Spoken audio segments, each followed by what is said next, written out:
Welcome to the hottest movie review on the internet today, the A-List Review.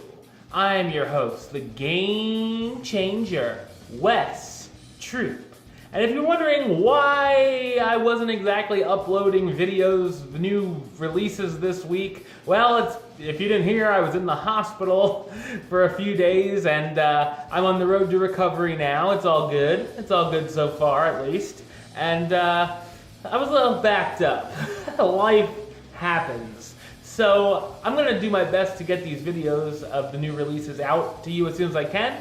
Luckily, Inferno is the only new release that comes out next week, so we're going to do a little bit of double dipping. So over the next 2 weeks, you're going to see, I should be caught up.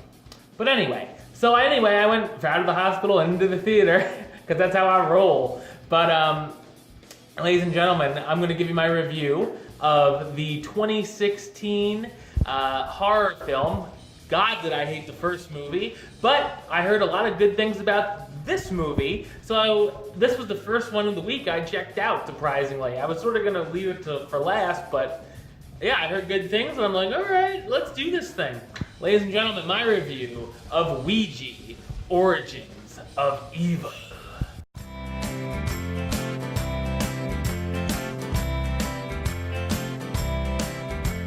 Back in 1967, a mother and her 2 daughters run a fortune teller business out of their house.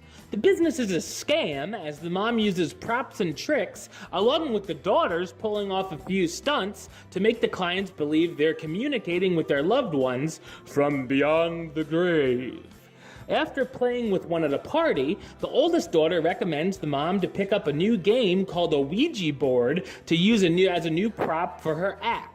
The mother buys one, but becomes surprised when the youngest daughter starts communicating with the spirit of the girl's late father and soon begins behaving very strangely.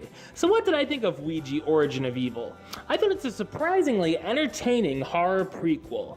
I hated the original Ouija film from 2 years ago, and it had the honor of being the second worst movie of the year on my countdown in 2014, so I wasn't exactly thrilled to hear a sequel was in the works.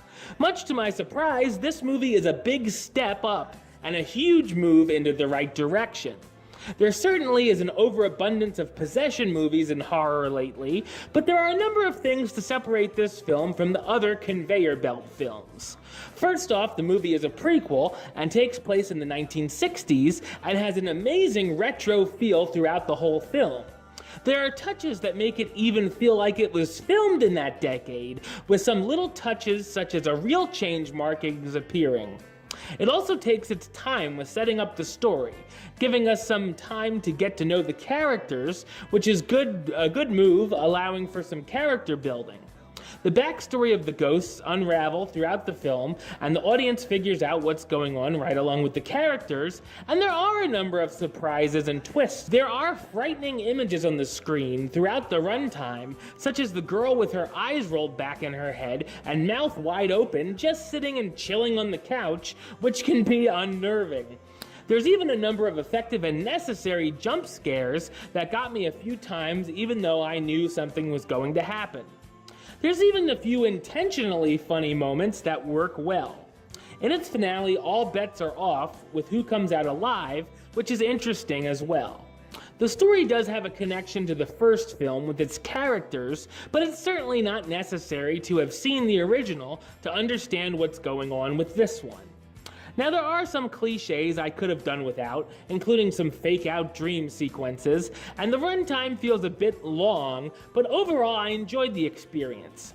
The cast stars Elizabeth Reeser as Alice Zander, the widowed mother and scam artist who's having money problems until her new Ouija board starts sparking her client's interest, Annalise Basso as Lena Zander, Alice's teen daughter who feels the board is a bad thing for the family, Lulu Wilson as Doris Zander, Alice's youngest daughter who becomes possessed by an evil spirit living in the house, and Henry Thomas as Father Tom, the principal and priest of the girls' school who becomes interested in what's going on at the family's house. Ouija Origin of Evil may not be a modern-day classic, but it's a much better film than I ever expected it to be. I'm gonna give it the rating of do it.